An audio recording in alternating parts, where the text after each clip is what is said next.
Salam sejahtera untuk kita semua.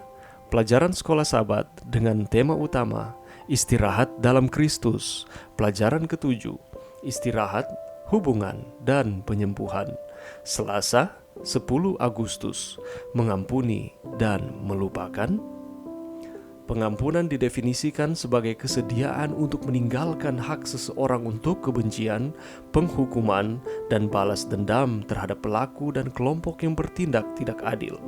Dr. Marilyn Armour, seorang terapis keluarga yang bekerja dengan para korban yang selamat dari pembantaian, untuk mengetahui apa yang telah dilakukan para korban yang selamat ini untuk memahami apa yang telah terjadi pada mereka. Ia menulis, seluruh gagasan tentang pengampunan adalah tindakan yang disengaja oleh korban. Itu bukan sesuatu yang terjadi begitu saja. Pengampunan tidak berarti tidak akan ada konsekuensi. Pengampunan tidak berarti membiarkan pelaku kekerasan meneruskan pola yang kejam. Sebaliknya, pengampunan berarti kita membalikkan kebencian kita dan keinginan kita untuk membalas dendam kepada Allah. Jika tidak, kemarahan, kepahitan, kebencian, dan dendam akan membuat apapun yang dilakukan orang atau orang-orang itu kepada kita menjadi lebih buruk. Tidak diragukan, salah satu kunci dalam belajar mengampuni adalah memahami bahwa kita telah diampuni dalam Kristus. Kita semua telah berdosa, tidak hanya terhadap orang lain, tetapi juga terhadap Allah. Setiap dosa sesungguhnya adalah dosa terhadap Tuhan dan Pencipta kita.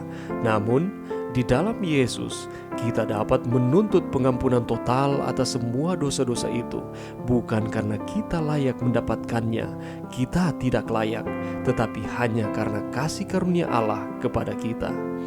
Begitu kita dapat memahami kebenaran kudus itu, begitu kita dapat menjadikan pengampunan itu milik kita, begitu kita dapat mengalami sendiri kenyataan pengampunan Allah, kita dapat mulai melepaskan dan mengampuni orang lain. Kita mengampuni bukan karena orang lain pantas mendapatkannya, tetapi karena itu adalah apa yang telah kita terima dari Allah dan apa yang kita sendiri butuhkan. Dan di samping itu, seberapa sering kita layak mendapatkan pengampunan juga? Seperti yang kita lihat juga, Yusuf menawarkan kesempatan kedua untuk hubungan keluarga. Tidak ada dendam di sini, tidak jatuh kembali ke hal-hal yang terjadi di masa lalu. Hampir tidak mungkin untuk memulai lagi dalam sebuah keluarga ketika kita masing-masing telah menjadi ahli dalam mempelajari cara terbaik untuk saling menyakiti.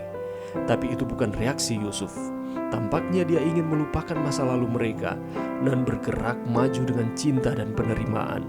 Seandainya Yusuf memiliki sikap yang berbeda, kisah ini akan memiliki akhir yang berbeda, yang tidak begitu bahagia. Pelajaran yang bisa kita dapatkan pada saat ini, Efesus 4 ayat 32, adalah dasar dari seluruh pengampunan yang tulus. Tetapi hendaklah kamu ramah seorang terhadap yang lain, penuh kasih mesra dan saling mengampuni, sebagaimana Allah di dalam Kristus telah mengampuni kamu. Kita mengampuni orang lain karena Kristus telah mengampuni kita.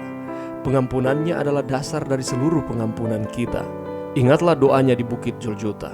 Ya Bapa, ampunilah mereka, sebab mereka tidak tahu apa yang mereka perbuat. Jika Kristus dapat mengampuni musuh-musuhnya saat mereka tidak layak untuk mendapatkannya, kita dapat mengampuni orang lain saat mereka tidak layak untuk mendapatkannya.